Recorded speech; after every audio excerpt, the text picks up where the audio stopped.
Call me cynical, but isn't it fascinating what people have taken offence to lately?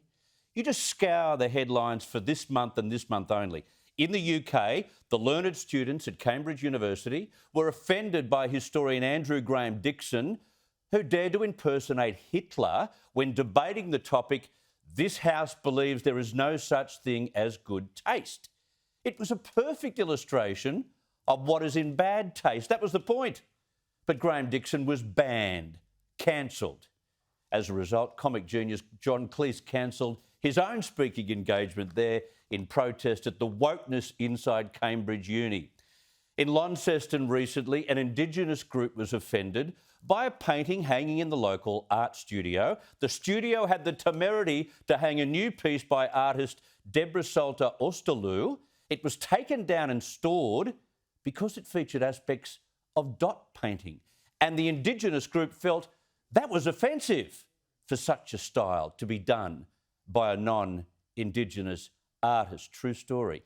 And then, of course, we have the other 5 million examples of the woke brigade cancelling our history because colonials from 240 years ago didn't live up to the standards of 2021.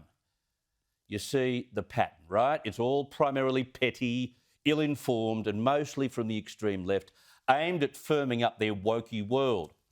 Well, maybe it's time real, legitimate and serious cases of offence made headlines and were treated with the seriousness they deserve.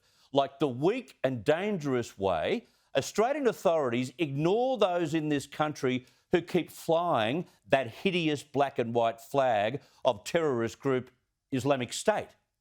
That would be the same flag that the Lint Cafe terrorists displayed in the window back in December 2014. Remember? A flag he proudly displayed before shooting the cafe manager at point-blank range.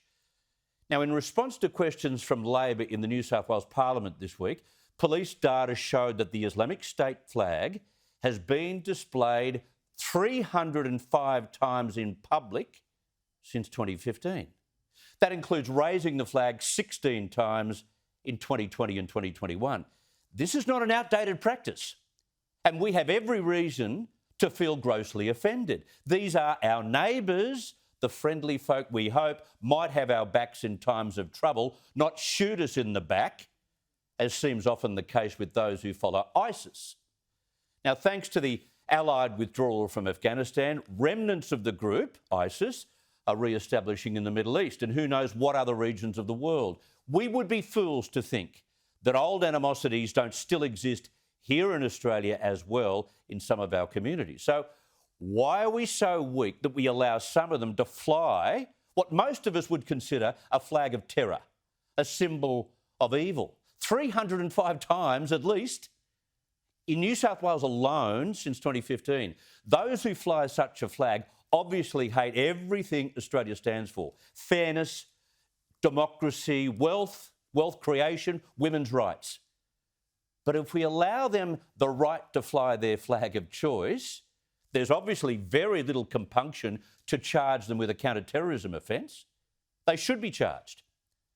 Now, there are European countries which have banned the ISIS symbol years ago. So why do we in Australia ignore what is way beyond offensive, real offence? Now, there's no argument in favour of some sick right to freedom of speech here. It represents death to Westerners. Now, back in April, the Australian Federal Police supported criminalisation for any display of terrorist-linked flags. But no one's lifted a finger since April. There's zero impetus for this. But when the far left find meaningless and twisted passages of history or literature to express their outrage at politicians and educational authorities, well, what happens? They all jump to attention. We'll change that for you.